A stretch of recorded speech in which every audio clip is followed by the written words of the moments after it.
In this video, I'm going to show you how to apply a vignette. A vignette kind of gives a more emphatic kind of look for a photo by adding this darker layer or sometimes lighter layer outside the perimeter of the photo itself. To do that in Affinity Photo, there's a couple ways you can do it. One's more automatic while the other is more manual. So I'll show you first the easy way to do it in Affinity Photo. First, we'll go to Layer, Live Adjustment Layer, or Live Filter Layer, excuse me, and the vignette filter, which is built into the app. And we'll start off by toying with the exposure a bit. Right now it's set right in the middle, and when you turn this up, it's actually brighter, so it creates a brighter vignette. But the one that's more common is the darker one that we kind of go to the left side. So you'll be in the negative numbers on the settings here. Most of the time the hardness I would probably increase or probably decrease almost all the way. You just don't want that hard edge appearing on your photo. And then the scale in this case increases and decreases the way that is presented on the image in terms of the boundaries. The shape you can contour to like an oval, so it kind of looks like almost like an eye. But most of the time I think I keep it personally on the 100% setting just so it's more rounded, more realistic. And in this case, I want a little more hardness in the photo just to kind of give a more dynamic effect. And we'll probably bring the exposure all the way down, something like so. The scale you can toy with on your own to see what works for your image. I think we'll run with that. Maybe we want even more of a scale, and we'll apply it like that.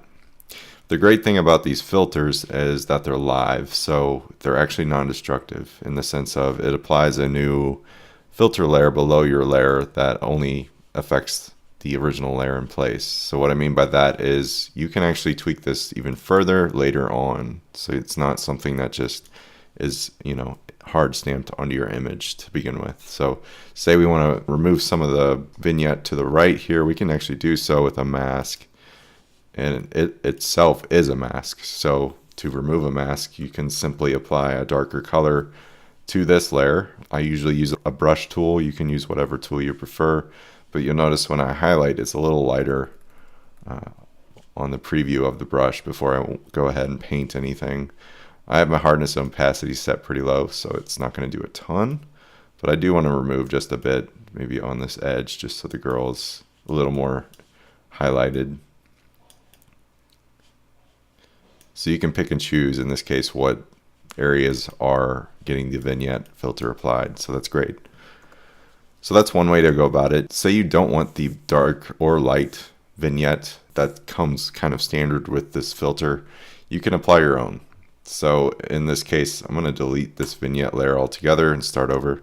To add a colored based vignette, you actually need to apply this yourself. So the filter that comes with Affinity Photo only goes to the exposure length. So that's either kind of a black tone or a white tone in your image. If you want to kind of bypass that and do it yourself, you can grab a brush and whatever color you think might look good for your image.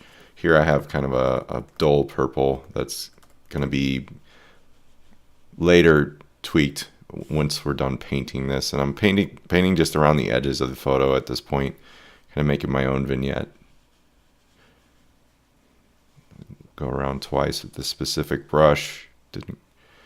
And it doesn't look great at this point, and that's okay. So we can either adjust this with one of these live filter layers in a sense, maybe multiply and then adjust the opacity to bring it back down. And then we have kind of our own color-based approach for this vignette. So the possibilities are kind of endless here. If you want to even adjust this more, say you already brushed with a certain color, but you want to see what it looks like maybe with others, you can do a color overlay here. And then just kind of use whatever color wheel you have picked and just kind of go around the spectrum and see what looks good for your image. So maybe I'll do a warmer shade here and apply that. Maybe I'll decrease the opacity some though, just to kind of warm this photo up. And I can adjust these layers, effects. Oh, actually, I need to adjust that on the effects panel. So this one has its own. give you a linear light. It looks pretty good. We can adjust the opacity of that color overlay, and all set. So I think that looks pretty good. So we warmed this photo up quite a bit with just a simple vignette that we painted on manually. So here's the first iteration, and then this was kind of the final result.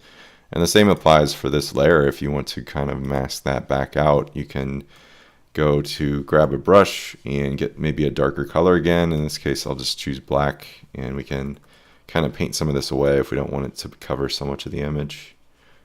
I have my opacity and hardness set pretty low, so you'll want to do the same. And now my opacity is low. There we go. So I think I liked it before, so I'm going to undo those brush strokes because it looks a little more balanced. But essentially, that's how you use vignettes in Affinity Photo. Again, you can use the kind of filter approach, which is more or less kind of taking the hard work out for you. But if you want a color-based vignette, you can paint that on and mask it away and customize to your liking.